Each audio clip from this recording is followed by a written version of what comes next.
hallándose moribundo, un mísero vagabundo, con un dolor tan profundo que hasta el alma penetraba. Estos versos sin medida, como una pena escondida, como su profunda herida, de esta manera cantaba.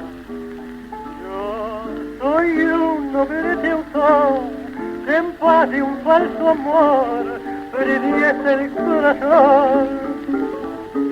Todo por ella lo he perdido, y hoy de lo que he sido, ay, nada me quedó.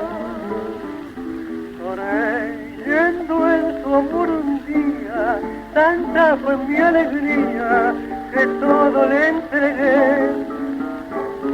Y ella, cuando me vio arruinado, marchóse de mi lado y no le he vuelto a ver.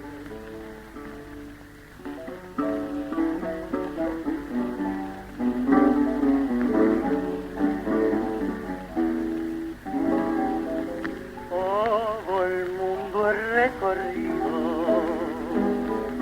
sin haber podido hallarla.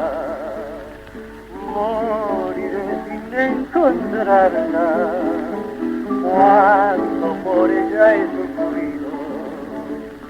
Ya no importa lo sufrido con tal de verla otra vez. Los que como yo han querido nunca dejan de querer.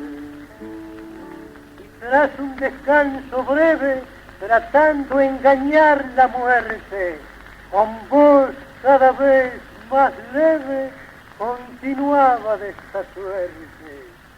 Han pasado muchos años de aquel fatal engaño que en mi alma envenenó. Sufro desde entonces el castigo del más triste mendigo, pues yo mendigo amor.